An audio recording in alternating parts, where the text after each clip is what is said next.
Hello. I thought I would read from a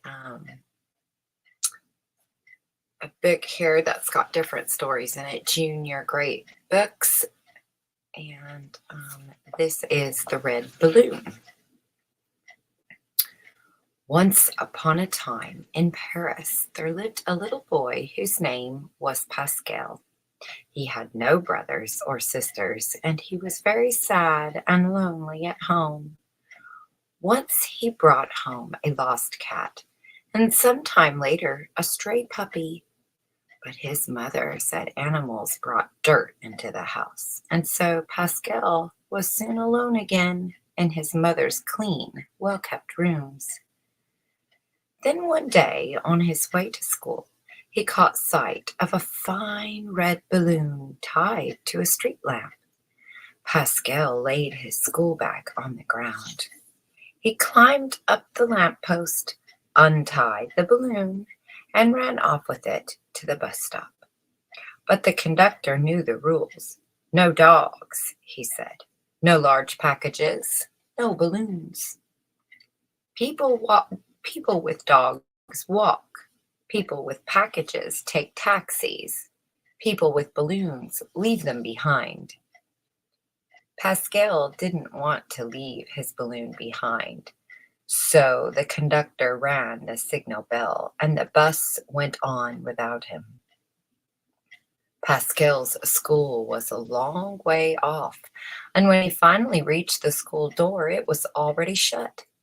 To be late for school and with a balloon, that was unheard of. Pascal was worried. Then he had an idea. He left his balloon with the janitor, who was sweeping the yard. And since it was the first time that he'd ever been late, he was not punished. When school was over, the janitor, who had kept the balloon in his room for Pascal, gave it back to him. But it had begun to rain, and Pascal had to walk home because of those silly rules about balloons on buses. But he thought the balloon shouldn't get wet. There was an old gentleman just going by, and Pascal asked him whether he and the balloon could take shelter under his umbrella. So, from one umbrella to another, Pascal made his way home. His mother was very glad to see him come home, but since she had been very worried, she was angry. And when she found out that it was a balloon that had made Pascal late, she took the balloon, opened the window, and threw it out. Now, usually, when you let a balloon go, it flies away. But Pascal's balloon stayed outside the window, and the two of them looked at each other through the glass. Pascal was surprised that his balloon hadn't floated away, but not nearly as surprised as all that. Friends will do all kinds of things for you. If the friend happens to be a balloon, it doesn't fly away. So Pascal opened his window quietly, took his balloon back inside, and hid it in his room.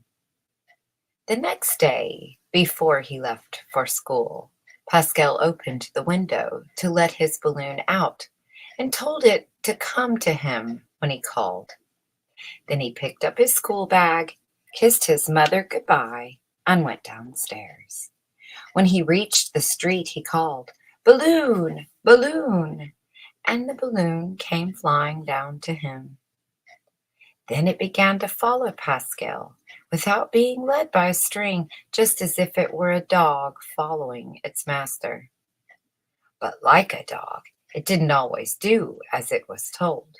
When Pascal tried to catch it to cross the street, the balloon flew beyond his reach. Pascal decided to pretend he didn't care. He walked up the street just as if the balloon wasn't there at all and hid behind the corner of a house. The balloon got worried and hurried to catch up with him. When they got to the bus stop, Pascal said to the balloon, "Now, balloon, you follow me. Don't lose sight of the bus." That was how the strangest sight came to be seen in a Paris street, a balloon flying along behind a bus. When they reached Pascal's school, the balloon again tried not to let itself be caught, but the bell was already ringing and the door was just about to close. So Pascal hurried in alone. He was very worried. But the balloon flew over the school wall and got in line behind the children. The teacher was very surprised to see this strange new pupil. And when the balloon tried to follow them into the classroom, the children made so much noise that the principal came along to see what was happening. The principal tried to catch the balloon to put it out the door, but he couldn't. So he took Pascal by the hand and marched him out of school. The balloon left the classroom and followed them.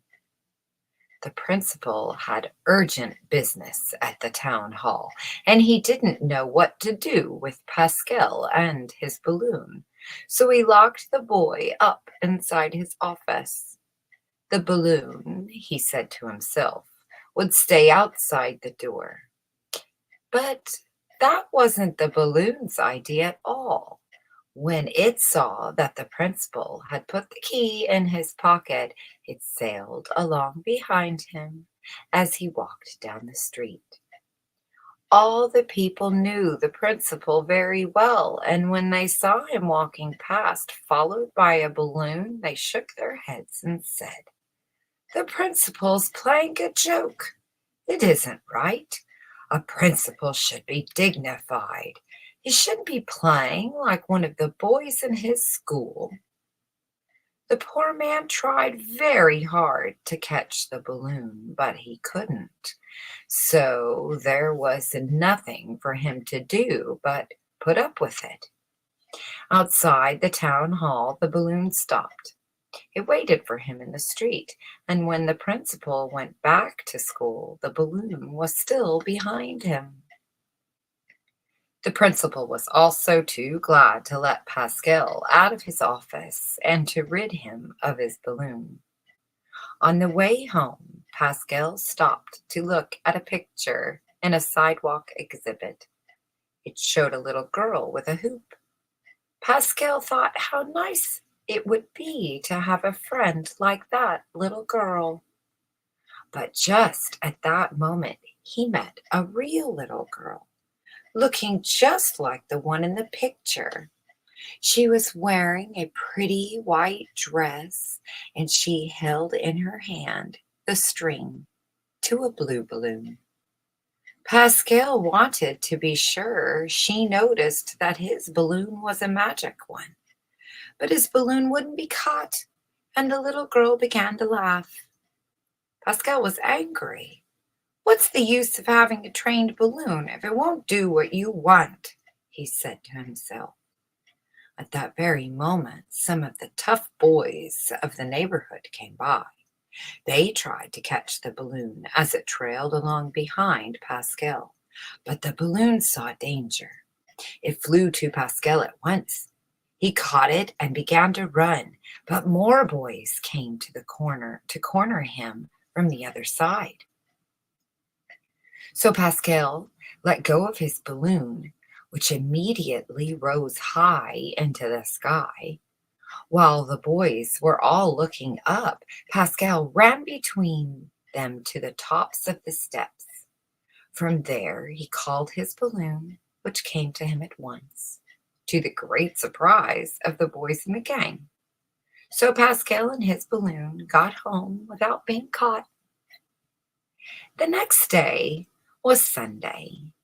Before he left for lunch, Pascal told his balloon to stay quietly at home, not to break anything, and especially not to go out. But the balloon did exactly as it pleased. Pascal and his mother were hardly seated in church when the balloon appeared and hung quietly in the air behind them. Now, a church is no place for a balloon. Everyone was looking at it, and no one was paying attention to the service.